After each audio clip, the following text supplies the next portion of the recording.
The crystal towers of A Luna caught the light of 3 suns and scattered it across the sky like broken glass. The planet was beautiful in a way that made visitors forget how dangerous it was. Everything here belonged to the Solari Empire, and the Solari did not share easily. Queen Yuna sat on her throne at the center of the Grand Summit Hall. The hall was enormous, built from white stone that hummed faintly with energy. Hundreds of representatives from dozens of alien species filled the rows below her. They had come from across the galaxy to present their warriors, their weapons, and their loyalty. The Solari Military Summit happened once every 10 cycles, and every species that wanted the Empire's protection knew they had to impress. Yuna watched them with calm, golden eyes.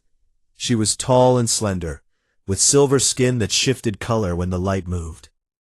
Her face showed nothing. She had learned long ago that a queen who showed her thoughts was a queen who lost them. One by one, the species made their presentations. The Velhari brought power suits that could crack a mountain. The Droon showed biological weapons grown from living tissue. The Mokai demonstrated a shield system that could stop a plasma cannon at point-blank range. Each group bowed deeply before the queen. Each group spoke of their devotion to the Solari. Yuna nodded at each one. She said the right words. She gave the right smiles. But inside, she felt the same thing she always felt at these summits. None of this was new. None of it surprised her. The galaxy was full of species that built bigger and louder things, and none of them understood that size was not the same as strength. Commander Dohan stood at her right side. He was her highest military officer, broad and powerful, with deep blue skin and 4 eyes that never stopped scanning the room. Dohan was loyal to the Empire in the way a hammer is loyal to the hand that swings it.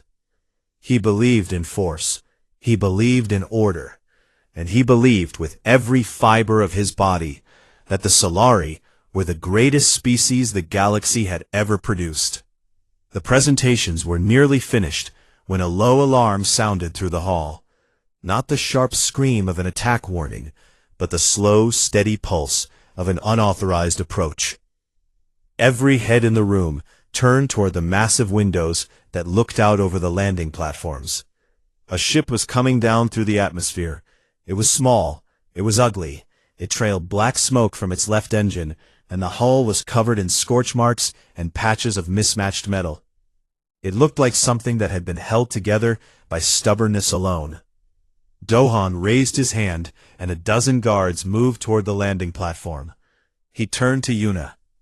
"My queen, the vessel has no clearance, no identification signal. I will have it destroyed." "Wait," Yuna said. She leaned forward on her throne. She did not know why, but something about that ship held her attention. It was so small, so damaged, and yet it had crossed what she knew to be 3 Solari defense zones to reach this planet. That was either very foolish or very impressive. The ship landed hard. A platform shook. Steam and smoke poured from the hull as the engines died with a painful groan. For a long moment, nothing happened. The guards surrounded the ship with their weapons raised. The entire summit hall watched through the windows in silence. Then, the door opened. A single figure stepped out. He was tall for most species, though not as tall as the Solari. He wore armor, but not the kind anyone in that hall had ever seen. It was dark metal, almost black, and it was covered in damage, deep scratches, dents that had been hammered flat but never smoothed, burn marks. And across the chestplate, strange symbols that no one could read. He wore no helmet. His face was bare. His skin was a warm brown. His hair was black and cut short, and his eyes were dark and steady. He looked at the circle of guards pointing weapons at him, and he did not flinch. He did not raise his hands. He simply stood there, as if he had been standing in places like this his entire life. "Human," Dowan said. He spoke the word like it tasted bad. The summit hall erupted in whispers. Humans. Everyone in the galaxy had heard of them, but almost no one had seen one in person. They were a young species from a small planet in a distant arm of the galaxy. They had no great empire. They had no advanced technology worth mentioning. And yet, in every corner of the galaxy, their name was spoken with a strange, quiet unease that no one could fully explain. Nari was standing near the back of the hall when the human arrived. She was young for a Solari, with pale silver skin and wide, curious eyes. She worked as a translator and cultural attaché, a job that most Solari considered unimportant. But Nari loved it. She loved languages. She loved learning how other species thought. She had never met a human before. She had read about them. She knew the basic facts. They breathed oxygen. They lived short lives. They came from a planet called Earth. But the files always had a note at the bottom, the same note on every human file she had ever read. It said, "Exercise caution. Humans are unpredictable under stress." Nari watched as the human reached slowly into a compartment on his belt. Every guard tensed, but he only pulled out a small disc, which he held up and activated. A holographic image appeared above his palm. It showed an older human man in a military uniform. The man's face was tired and grim. The message was short. It identified the older man as General Sungho of the Earth Coalition Forces. It requested asylum for the soldier carrying the message. It offered alliance and cooperation with any empire willing to listen. And it ended with a single line that made the room go quiet. Earth has gone dark. This soldier may be the last voice you hear from our world. Please listen to him. The message was months old. Dohan stepped forward. "Take him to a holding cell. We will question him and decide what to do." "No," Yuna said. Her voice was not loud, but it filled the hall like water fills a glass. Every Solari stopped moving. Assigned him a translator. "Give him quarters. He is a guest." Dohan turned to her, his 4 eyes wide. "My queen, he is an unknown. He could be a threat." He crossed 3 defense zones in a ship that should not fly, carrying a message from a world that has gone silent, Yuna said. He was still standing in the same spot, still calm, still watching. "That is not a threat, Commander. That is a survivor." She turned to Nari. "You, what is your name?" "Nari, my queen. You will be his translator. Stay with him. Learn what he knows." Nari bowed. Her heart was beating fast, but she kept her face still. She walked out of the hall and toward the landing platform where the human stood alone among the guards. She stopped in front of him. He looked down at her. Up close, she could see the deep lines around his eyes and the old scars on his jaw. He looked like someone who had not rested in a very long time. "My name is Nari," she said, in basic galactic common. "I am your translator. What is your name?" He looked at her for a moment. Then he spoke. His voice was low and rough, like stone dragged across stone. "Teho," he said. "Han Teho." Nari nodded. She turned to lead him inside. As they walked through the hall, she noticed something strange. Every species they passed moved aside, not with the polite shuffle of making way for a guest. They stepped back. Some of them pressed against the walls. A Velhari warrior, nearly 3 times Teho's size, lowered his eyes as they passed. Nari had seen many soldiers from many worlds walk through this hall. She had never seen the hall react like this. It was not hatred. It was not disgust. It was fear. She glanced at the human walking silently beside her. He did not seem to notice, or perhaps he was simply used to it. Behind them, still seated on her throne, Queen Yuna watched the human disappear into the corridor. She rested her chin on her hand and allowed herself, just for a moment, to be curious. "What has Earth sent us?" she whispered to no one. The crystal towers of Eluna kept catching the light. But for the first time in a long while, something interesting had arrived in their shadow. Taeho did not sleep that night. Nari had taken him to a guest room in the outer wing of the palace. The room was large and beautiful, with curved walls that glowed softly and a wide window that looked out over the shining city. A bed sat in the center, made of something that looked like silk stretched over light. It was the most comfortable thing Taeho had seen in years. He sat on the floor beside it, his back against the wall, his armor still on. Nari had asked him if he wanted to remove it. He had said no. She had asked if he wanted food. He had said no. She had asked if he needed anything at all. He had looked at her with those dark, tired eyes and said, "A direction. Point me to whoever needs convincing." She had left him alone after that. Now, in the quiet of the alien night, Taeho ran his fingers along the edge of his chestplate. The metal was cold and rough. He knew every dent on it, the way a blind man knows the walls of his home. This dent was from a gold blade on the moon of Kairos. That scratch was from falling debris during the bombing of Station 11. And this one, the deepest one, the long, ugly gouge that ran from the left shoulder down across the heart, that one was from the day Jisoo died.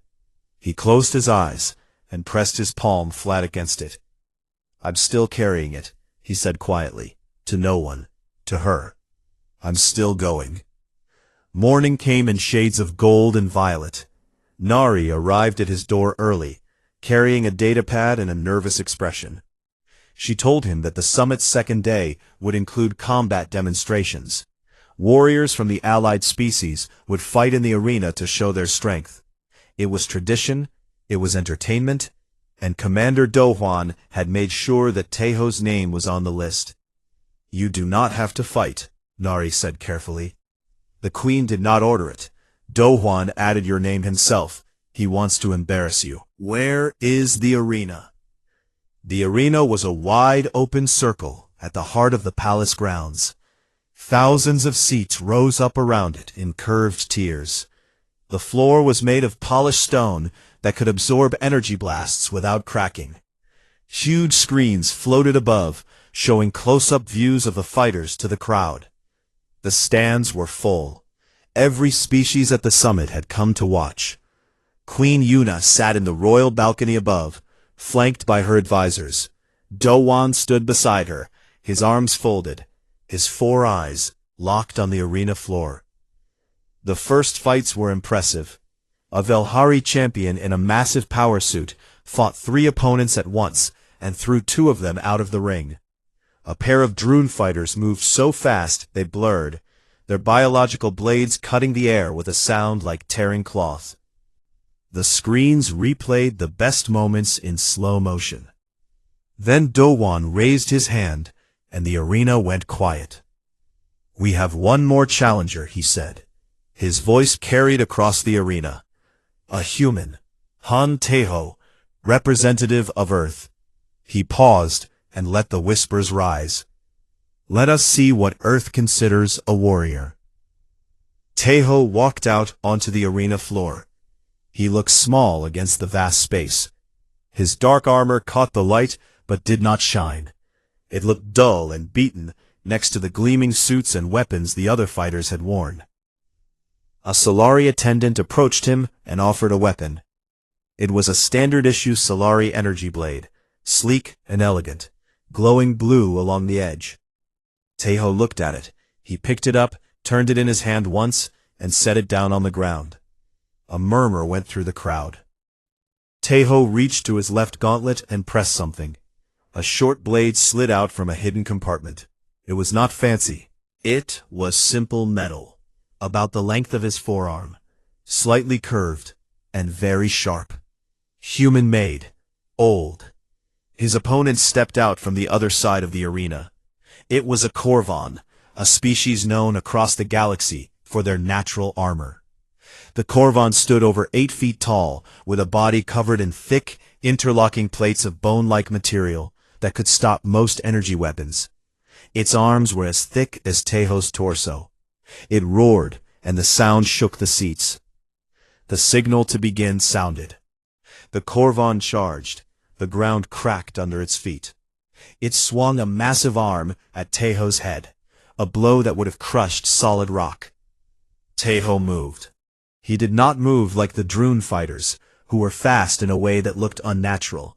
He moved like water, like something that had practiced the same motion 10,000 times until the body did it without asking the mind. He stepped left, let the arm pass over his shoulder by an inch, and drove his blade into the gap between two plates just below the Corvan's arm. The Corvan screamed. It spun and swung again. Teho was already behind it. He struck again. Another gap, another precise cut. Not deep enough to kill, deep enough to slow. The Corvan stumbled. It turned, confused. It swung wildly, hitting nothing but air. Teho moved around it like a shadow, never rushing, never wasting a step. 3 more strikes. Each one found a gap in the armor that the Corvan did not even know it had. On the 7th strike, the Corvan dropped to one knee. On the 8th, it fell forward onto the arena floor and did not get up. 11 seconds. The screens above replayed it, and even in slow motion, it was hard to follow. The arena was completely silent. Teho put his blade away. He looked up at the royal balcony. His face showed nothing. No pride, no anger, no excitement. He looked like a man who had finished a chore. In the stands, Nari felt a cold wave pass through her body. She had studied many species. She had seen many warriors fight, but she had never seen anything like this. The other fighters in the arena had fought to win. Teho had not fought to win. He had fought like someone who had forgotten how to lose. There was a difference, and it was terrifying.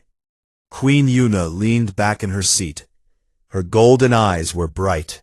She said nothing, but her fingers tightened slightly on the arm of her chair. Beside her, Doan's jaw was locked shut. He had expected a clumsy performance. He had expected to laugh. He was not laughing. That evening, after the crowds had gone and the arena was empty, Nari went looking for Teho. She found him in the guest wing, sitting on the floor again, in the same spot as the night before. His armor was still on. But this time, his hand was resting on the deep gouge across the chest plate. The long, ugly scar that ran from shoulder to heart.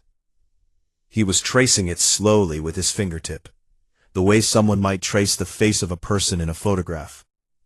Nari sat down across from him. She did not ask permission. She just sat. "That mark," she said softly. "How did it happen?" Teho did not look up. For a long time, he did not speak. The silence between them grew heavy with things unsaid. Then, in a voice so quiet Nari had to lean forward to hear it, he said one word. "Jisoo." Nari waited. She had learned, in her years as a translator, that silence was sometimes the best question. Teho kept tracing the scar.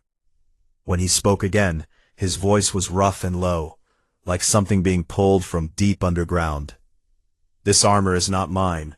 It belonged to my commander, Quan Jisoo.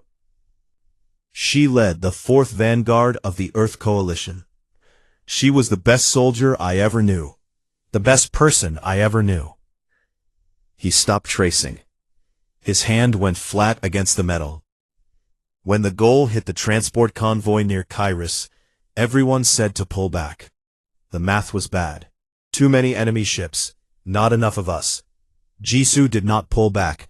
She flew into the middle of it. She drew their fire. She held them off long enough for 3 civilian transports to jump to safety. 4,000 people. His voice cracked, just barely, just for a second. She did not make it out. I found the armor floating in the debris field. I pulled it onto my ship, and I put it on, and I have not taken it off since. Nari felt something hot behind her eyes. She blinked it away. "Why?" she asked. "Why keep wearing it?" Teho finally looked up. His dark eyes were wet but steady, like still water over deep ground. Because if I stop, she stops. Not after what she did. The galaxy never reported what happened at Kiris. No one outside Earth even knows her name. So I carry her. Every step. Every fight. Every day. I carry her until someone remembers. The room was quiet. The glow of the alien walls hummed softly around them. Nari understood in that moment, something she had never learned from any file or any briefing. She understood why the galaxy feared humans. It was not because they were strong. It was not because they were fast or clever or dangerous. It was because they refused to let go of anything, of anyone. And that kind of love, carried into battle, was the most frightening weapon in the universe. She did not say any of this out loud. She simply nodded, and sat with him in the quiet, and let the silence hold them both. Outside, the 3 suns of Eluna slowly set, and the crystal towers turned dark. The royal armory of the Solari Empire was not a museum. It was a temple.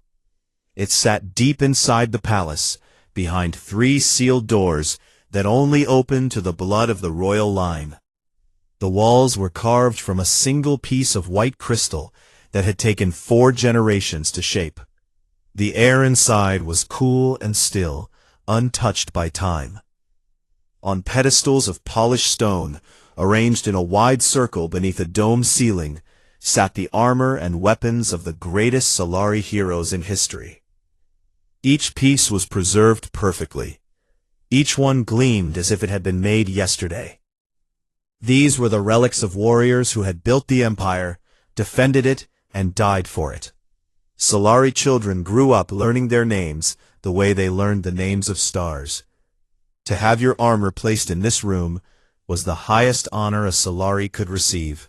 It meant you had become eternal. No non-Solari had ever entered this room. Until today. The summons had arrived at Teho's quarters at dawn. A royal messenger, dressed in white, had bowed and spoken 3 words. The Queen calls. Nari had scrambled to translate, but Teho had understood. He had stood, adjusted his armor, and followed without a question. Dohan had tried to stop it. He had gone to Yuna's private chamber the night before, after the arena fight, and argued for an hour. He is an outsider, he had said, a primitive. Bringing him into the armory is an insult to every hero who rests there. Yuna had listened patiently. Then she had said, I did not ask for your permission, Commander. I informed you of my decision. There is a difference. Please learn it. Dohan had left, with his 4 eyes burning. Now Teho stood at the entrance of the armory, with Nari beside him.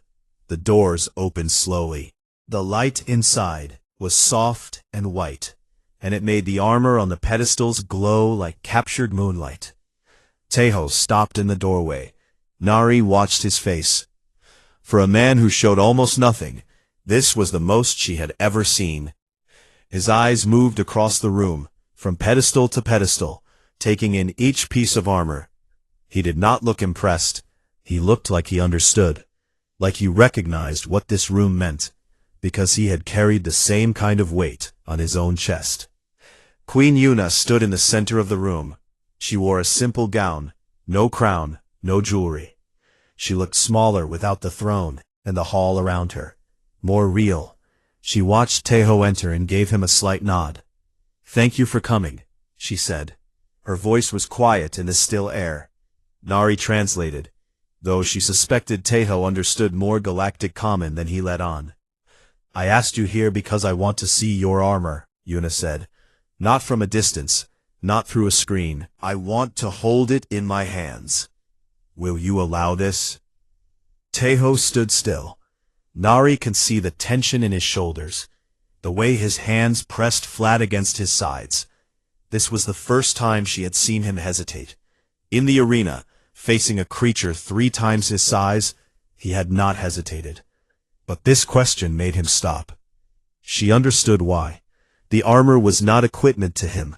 It was Jisoo. Taking it off meant setting her down, and he had not set her down in a very long time. The silence stretched out. Yuna waited. She did not push. She did not repeat the question. She simply stood with her hands folded and gave him the space to decide. Finally, Taeho reached up and unclasped the shoulder plate on his left side, then the right. He moved slowly, carefully, the way someone handles something fragile and precious. He removed the arm guards, then the back plate, then the leg pieces. Each one he set gently on the floor beside him, arranged in order. Last was the chest plate. He held it in both hands for a moment, looking down at it, at the gouge that ran from shoulder to heart, at the name engraved on the inside of the collar that only he could see. Then he placed it on the floor with the rest. He straightened up and stood before them in just the thin undersuit beneath the armor. Nari drew a sharp breath. His body was a map. Old scars crossed his arms and chest in patterns that told stories of violence she could not imagine. Burn marks, white and smooth, covered his left side from hip to shoulder. His right hand was missing the last two fingers, and the stumps were healed over with rough, uneven skin.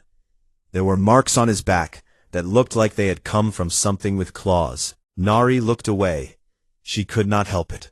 The sight was too heavy. She looked at every scar, every mark, every piece of damage on his body, and her golden eyes did not blink. Then she knelt on the floor beside the armor and began to examine it. She picked up the left arm guard first. She turned it in her hands, running her fingers along the surface. She felt the dents, the scratches, the places where the metal had been bent and hammered back into shape. She moved to the back plate and found a crack that had been welded shut with a different metal, a rough, ugly repair made in the field with whatever was available. She examined each piece this way, slowly, carefully, the way a scholar reads an ancient text. She did not rush. She did not speak. The room was so quiet that Nari could hear her own heartbeat. When Yuna reached the chest plate, she lifted it with both hands. It was heavier than it looked. She turned it over and studied the inside. Her fingers found the engraving on the collar. She read it slowly, sounding out the human letters. Quan Jisoo, Earth Coalition, 4th Vanguard. She looked up at Taeho. Who was she? My commander, Taeho said. She died saving 4,000 people. No one in the galaxy knows her name. Yuna held the chest plate and looked at it again. She ran her thumb across the long gouge. Then she pressed her palm flat against the metal, the same way Taeho always did, as if she could feel what it carried. What is this made of? She asked. Steel, Taeho said. Nari translated, but Yuna had understood. She looked up at him with something new in her golden eyes, something that might have been wonder.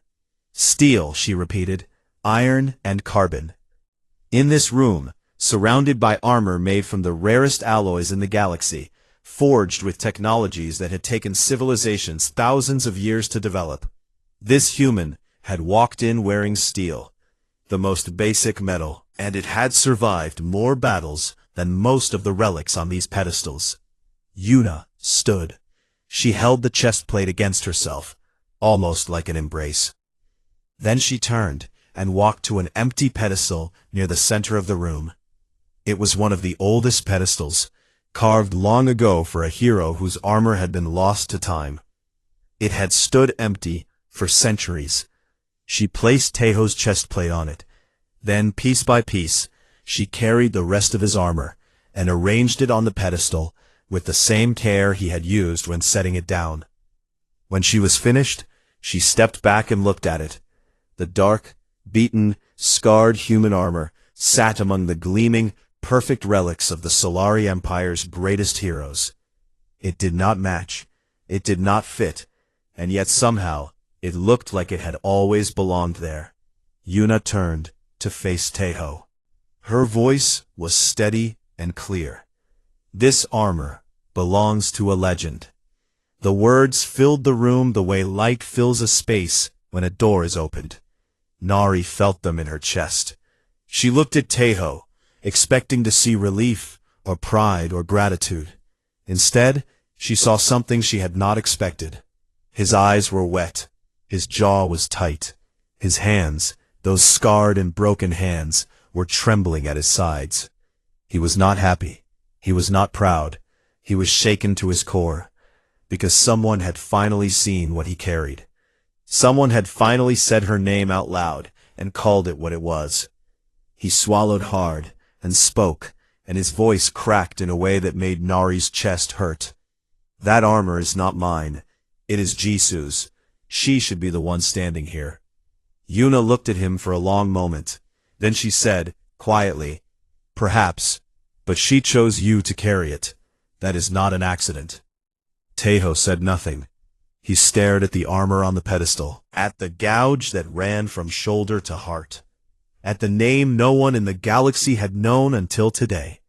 Later, after they had left the armory and the great doors had sealed behind them, Nari walked beside Taeho through the palace corridors. He was wearing a simple Solari outer coat now, and without his armor, he looked strangely small, strangely human. They walked in silence for a long time. Then Nari spoke. "She would be proud of you." Taeho shook his head slowly. "She would tell me to stop feeling sorry for myself and get back to work." Nari almost smiled. "She sounds like a good commander." She was the best. They walked on. Behind them, deep inside the sealed room, the armor of Quan Jisoo sat on its pedestal among the legends of an empire. It was dented and scarred and made of the simplest metal in the galaxy, and it was the most powerful thing in that room, because it was not held together by technology. It was held together by a promise made by a man who loved his commander so much that he wore her weight across the stars and refused to set it down until someone, anyone, remembered her name. In her private chamber, Queen Yuna sat alone and thought about steel, about what it meant that the strongest thing she had ever held in her hands was made of iron and carbon and grief. And in a dark corner of the palace, Commander Dohwan stood with 3 of his most trusted officers and spoke in a low, angry whisper. "She has placed alien filth among our sacred heroes. This cannot stand. This will not stand." The officers nodded. Something was beginning to move in the shadows of the crystal towers. Something that smelled like wounded pride and tasted like war. But that was a problem for tomorrow. Tonight, for the first time in a very long time, the name Quan Jisoo rested somewhere that was not just one man's broken heart. Tonight, she rested among the stars. The alarms came at midnight. Not the slow pulse of an unauthorized ship like when Taeho had arrived. This was the sharp, screaming wail of a threat detection system pushed to its limit. Every light in the palace turned red. Every screen on Eluna switched to the same image, a deep space sensor map showing a massive formation moving through the outer systems like a dark cloud swallowing stars. The Gold Dominion had come. Within an hour, the Grand Summit Hall was filled again, but this time, there was no ceremony. Species representatives shouted over each other. Military advisors crowded around holographic maps. Fear hung in the air so thick it was almost a smell. Nari found Taeho in his quarters. He was already standing, already armored. The Solari coat was gone. Jisu's chestplate was back on his body. He had gone to the armory and taken it from the pedestal himself. When Nari asked why, he said, "She does not belong on a shelf. She belongs in the fight." They moved through the palace toward the War Council chamber. The hallways were chaos. Solari soldiers ran in every direction. Alien delegates argued with guards, demanding ships to evacuate. A Velhari ambassador was physically blocking a doorway, screaming that his people had not signed up for a real war. The War Council chamber was a round room beneath the palace, carved from dark stone, and lit by floating screens that showed data from every sensor in the system. Queen Yuna was already there, standing at the central table. Doan was beside her, his jaw locked, his 4 eyes flicking between the screens. The data was bad. The Goal fleet was enormous. Hundreds of warships, supported by thousands of smaller attack craft, all moving in the tight, efficient formation that the Dominion was known for. They did not waste movement. They did not make mistakes. They simply advanced, consumed, and moved on. The Allied representatives filtered in, one by one. Most of them looked sick. The Mokai delegate sat down and put his head in his hands. The Droon ambassador stared at the screens with blank eyes. The Velhari representative did not come at all. His ship had already left the system. Dohan slammed his fist on the table. We must pull back to the inner systems, abandon the outer colonies, consolidate our forces around the core worlds, and prepare a defense. That means leaving 50 billion people unprotected, one of the Solari admirals said quietly. That means surviving, Dohan shot back. We do not have the numbers to fight them in open space. We retreat. We regroup. We build. It is the only logical option. The room murmured in uneasy agreement. Nari could see the calculations happening behind every pair of eyes. The math of war. How many you save versus how many you sacrifice. It was cold and clean, and it made her stomach turn. Then Tejo spoke. He had been standing against the wall, silent, watching. Now he stepped forward to the edge of the central table. Every head turned toward him. The room went quiet. I have heard this plan before, he said. His voice was low and steady, and it carried through the room without effort. Nari translated, but she noticed that most of the room was already listening to his tone more than her words. 8 months ago, the Gaul Dominion entered Earth's system. They came with a fleet twice the size of what you see on those screens. The Earth Coalition sent distress calls to every allied species, every trading partner, every system we had ever helped or protected. He paused. The silence was absolute. No one answered. The words hit the room like a physical force. Several delegates looked away. Others shifted uncomfortably in their seats. We fought alone, Tejo continued. For 8 months. We did not have the numbers. We did not have the technology. The math said we could not win. We knew it from the first day.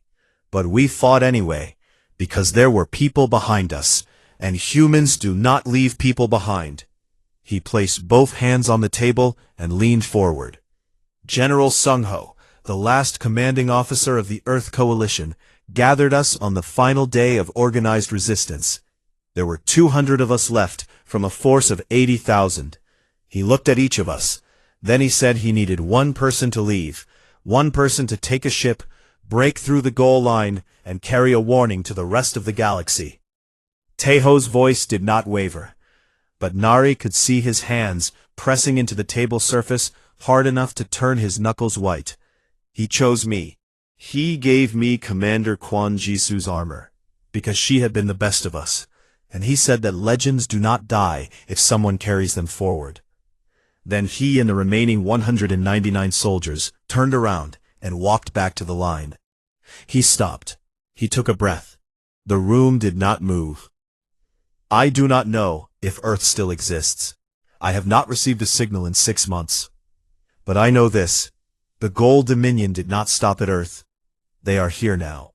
And every species in this room will face the same choice that Earth faced. He looked around the table, at the Solari admirals, at the alien delegates, at Dohwan, at Yuna. You can retreat. You can abandon your outer worlds. You can pull back and consolidate, and do the math. And the goal will follow you. They will keep following you. They do not stop. They do not negotiate. They do not get tired. And one by one, your core worlds will become your outer worlds, and you will retreat again, until there is nowhere left to go. He straightened up. Or you can fight. Here, now, together. The way Earth asked you to fight 8 months ago. The room was silent for a long time. Then Queen Yuna stood, She had been sitting through the entire briefing, listening without expression. Now she rose, and every Solari in the room straightened instinctively.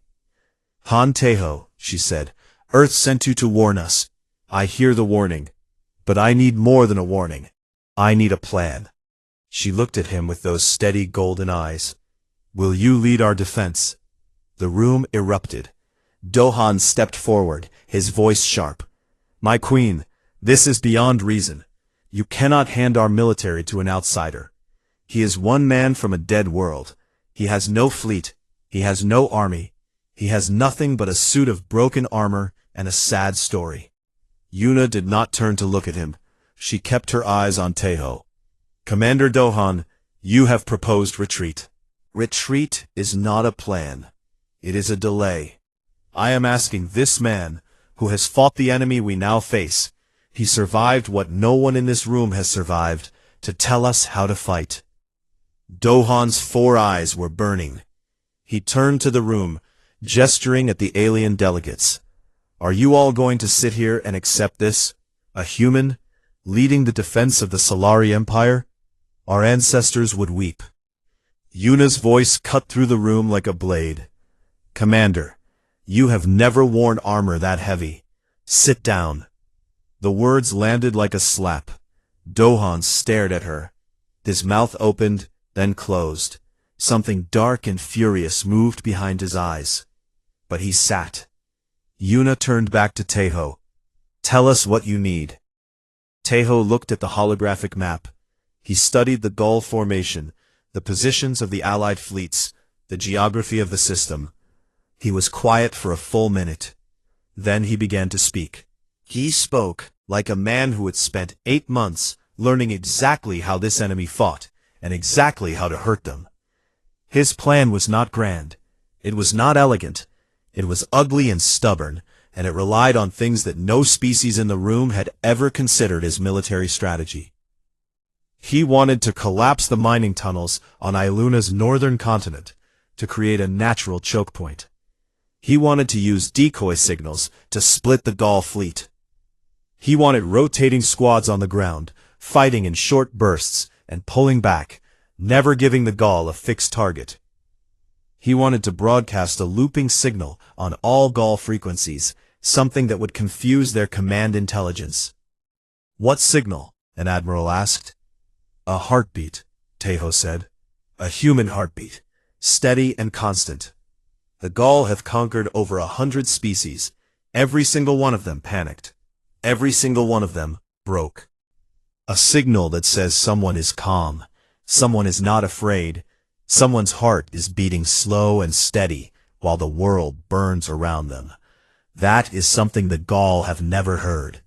It will make them hesitate, and hesitation is all we need." The room was quiet. The plan was insane.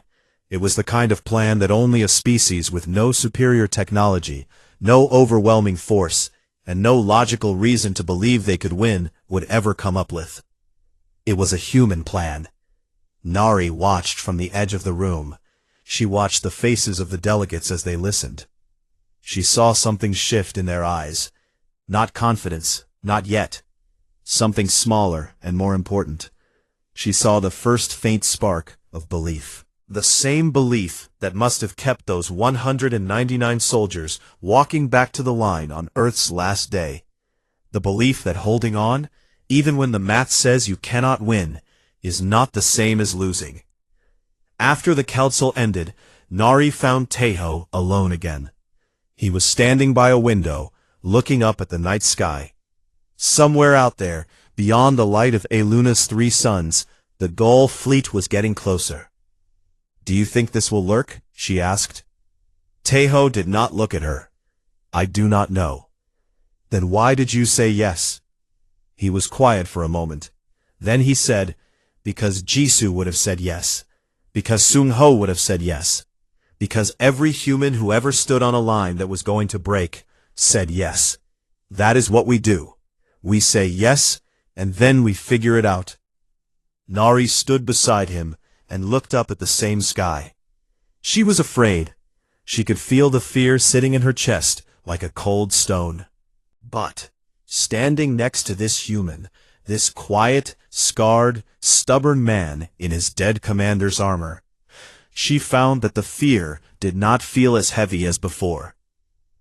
"I want to help," she said, "in the fight, not as a translator, as something more." Taeho looked at her. For a moment the ghost of something warm passed through his dark eyes. Not a smile, not yet, but the memory of one. "Then help," he said. "There is room on the line."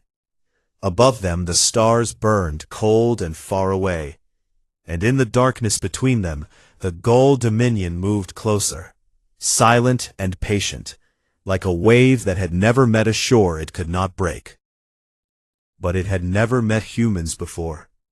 And humans, as the galaxy was about to learn, did not break like shores. They broke like walls. Which is to say, they cracked and crumbled and bled, and still somehow kept standing, held together by nothing but each other, and the stubborn, beautiful, impossible refusal to fall. The sky above Eluna turned black.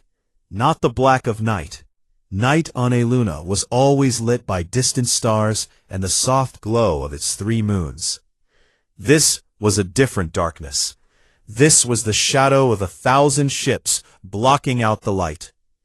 The Gull Dominion fleet dropped out of faster-than-light travel in a single coordinated wave, and for 3 full seconds, every sensor on the planet screamed and then went silent, overloaded by the sheer volume of what had arrived.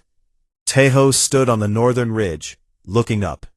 Around him, Solari soldiers were frozen, staring at the sky with wide, terrified eyes. Many of them had never seen a real enemy fleet. The Solari Empire had been so powerful for so long that war had become a theory, something studied in academies and debated in council rooms. Now it was here, blocking out the stars, and it was bigger than any theory. "Eyes forward," Taeho said. His voice was not loud, but it carried. The soldiers near him blinked, turned, and looked at him. He was standing with his feet apart, his hands loose at his sides, his dark armor catching no light, because there was no light left to catch. He looked calm, impossibly, maddeningly calm. "They want you to look up," he said. "They want you to count the ships and do the math and realize you cannot win. That is how the Gull break you. They break you before the first shot. So stop looking up. Look at the person next to you. That is who you are fighting for. That is all that matters." The soldiers looked at each other. Some of them nodded. Some of them swallowed hard and gripped their weapons tighter. But they stopped looking at the sky. The first wave hit the surface within the hour. Gold dropships fell through the atmosphere like black rain. They hit the ground and split open, and from inside them poured the Gull soldiers. They were horrible to look at. Tall, thin, covered in hard gray skin that absorbed light. They had no faces, just smooth, flat surfaces with clusters of sensor organs that could see in every spectrum. They did not speak. They did not shout. They moved in perfect silence, thousands of them, pouring across the landscape like a flood of gray. Taeho's plan held for the first 3 hours. The collapsed mountain passes funneled the Gull into narrow corridors where Solari energy weapons cut them down in waves. The rotating squads worked, hitting hard and pulling back before the Gull could lock onto a position. The decoy signals drew 1/3 of the enemy fleet out of formation, buying time for the orbital defense stations. And the heartbeat signal broadcast on all frequencies, steady, slow, calm. The Gull advance, which usually moved with mechanical precision, stuttered. Their units would stop for a moment, recalibrate, and then continue. Those moments were small, but they were enough. Enough for the Solari guns to reload. Enough for the squads to reposition. Enough to keep breathing. But the Gull adapted. They always adapted. By the 4th hour, they had changed their approach. They stopped funneling into the passes and began climbing over the collapsed terrain, spreading wide, finding gaps. The decoy signals were identified and ignored. The orbital fleet was taking heavy damage. On the ground, things were falling apart. Alien champions who had looked invincible in the arena were being overwhelmed by sheer numbers. A Corvan warrior, similar to the one Tejo had defeated, fought for 20 minutes before disappearing under a wave of gray bodies. Droon fighters, fast and deadly, were being herded into kill zones. One by one, the strongest fighters in the galaxy were being ground down. Nari was on the field. She had refused evacuation. She wore light armor borrowed from a Solari medic and carried a data recorder strapped to her chest. She moved between the wounded, applying field treatments she had learned in 3 frantic hours of training, all while the ground shook and the air filled with the sound of energy weapons and breaking stone. She found a dying Mokai soldier who grabbed her arm and said, "Tell them we were here. Tell them we fought." She recorded his words and kept moving. In the command center deep beneath the surface, Dohan watched the tactical display. Red zones were spreading across the map like a disease. The line was bending. In some places, it had already broken. He watched the numbers drop, unit after unit going dark, and he felt something he had never felt in his long military career. He felt helpless. On the northern ridge, the critical choke point that held the entire defense together, Tejo was fighting. The Gaul had identified the choke point as the key to breaking the human strategy, and they had sent everything they had at it. Wave after wave of gray bodies crashed against the narrow gap in the mountains. Solari soldiers fought beside Tejo, firing until their weapons overheated, then fighting with blades, then fighting with their hands. They fell. One by one the soldiers around Tejo dropped, wounded, exhausted, dead. The line thinned. The gap was widening. If it broke, the Gaul would pour through and flank the entire defense. Tejo keyed his communication link. "I need 7 minutes. Redirect all reserves to secondary line. I will hold the gap." The response came back, crackling with static. "Alone? That is not possible." 7 minutes, Tejo repeated. Then he switched off the link. He stood in the center of the gap. The choke point was about 10 meters wide, with sheer rock walls on either side. In front of him, the Gaul were massing for another push. Hundreds of them, silent, patient, waiting. The same simple steel blade he had used in the arena.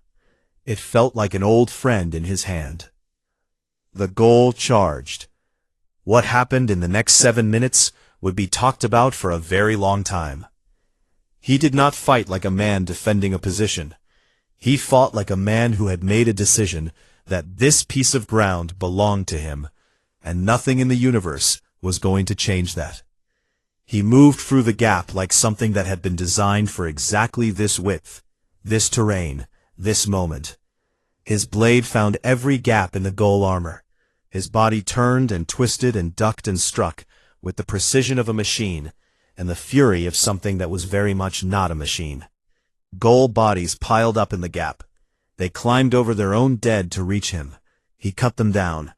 They came from the sides. He pushed them back. A Gaul blade caught his left arm and sliced through the armor. Another blade hit his back and opened a gash from shoulder to hip. He kept fighting. 1 minute. 2. 3. His chest plate cracked. A Gaul soldier drove a spike into the center of it, and the old steel, which had survived so many battles, which had been broken and repaired 3 times before, finally split down the middle. The pieces fell away, and Tejo's bare chest was exposed, scarred, and bleeding. 4 minutes. 5. He should have fallen. Every calculation of biology and physics and common sense said he should have been dead 3 minutes ago. But he was still standing, still moving, still swinging that blade. Blood ran down his arms and his legs and dripped onto the stone beneath his feet, and he did not stop. 6 minutes. In the command center, Dohan watched the feed from a drone hovering above the choke point. He watched the human fight alone against a tide of enemies that would have crushed any force he had ever commanded. He watched the armor break, and the blood flow, and the blade keep moving. Something cracked inside him. Not his pride. Something deeper. Something that had kept him from seeing what was standing right in front of him. He stood up. He took a weapon from the wall. He walked out of the command center. An officer called after him. "Commander, where are you going?" Dohan did not answer. He walked through the tunnels, up through the surface access, and out onto the battlefield. He did not run. He walked, steady and straight, through the smoke and the noise, toward the northern ridge. He arrived at the choke point at 6 minutes and 40 seconds. Tejo was still standing, barely. His blade was in his right hand. His left arm hung useless at his side. The gap was filled with ghoul bodies, and more were coming. Dohan stepped up beside him. He said nothing. He raised his weapon and began firing into the goal line. For one brief second, their eyes met. Dohan expected anger, or triumph, or contempt. Instead, the human gave him the smallest nod and turned back to the fight. 7 minutes. The reserves arrived. Fresh Solari soldiers poured into the choke point, filling the line, pushing the goal back. At the same time, the orbital fleet, inspired by the ground defense's impossible stand, launched a coordinated strike at the heart of the goal formation. 3 Solari capital ships drove straight into the Dominion command cluster, firing everything they had. The goal fleet shuddered. Its coordination faltered. Units on the ground slowed, confused by the loss of central command. And in that moment of hesitation, the Allied forces hit back from every direction. The Dominion broke. Not all at once, but in pieces, the way a wall breaks when you remove the right stone. Ships scattered. Ground forces lost formation. Within 2 hours, the goal were in full retreat, their fleet jumping to faster than light and disappearing into the dark between stars. The battle was over. Tejo collapsed the moment the last goal soldier fell. Nari found him on the ground, surrounded by the broken pieces of Jisu's armor. She dropped beside him and pressed her hands against the worst of his wounds. His eyes were half closed. His breathing was shallow. "Stay here," she said. "Do not move." He looked up at her. His voice was barely a whisper. "The line?" "It held," she said. Her voice cracked. "You held it." He closed his eyes. Something that might have been relief passed across his face. 3 days later, Queen Yuna walked the battlefield. The ground was torn and blackened. The air still smelled like burning metal. She walked slowly, accompanied by Nari, who carried a data recorder and a careful, quiet grief for the thousands who had fallen. They found the northern choke point. The gap was still filled with the remains of the battle. In the center, laid out carefully on a piece of flat stone, were the broken pieces of Jisu's armor. Nari had collected every fragment, every shard of dark steel. She had arranged them in order, the way Tejo always arranged them, from shoulder to boot. Yuna stood over them for a long time. "Build a new pedestal," she said, "in the armory. Do not repair the armor. Do not clean it. Place it as it is." Nari nodded. "What should the engraving say?" Yuna thought for a moment. Then she said, "Quan Jisu and Han Tejo, Earth Coalition, 4th Vanguard." They held the line. 1 week after the battle, in the middle of the night, a communication officer on Aluna's moon relay station sat up straight in her chair. Her screens were showing something. A signal. Faint. Broken. Coming from deep space, from the direction of a small, distant star system that the galaxy had stopped listening to 6 months ago. The signal was fragmentary. Most of it was static.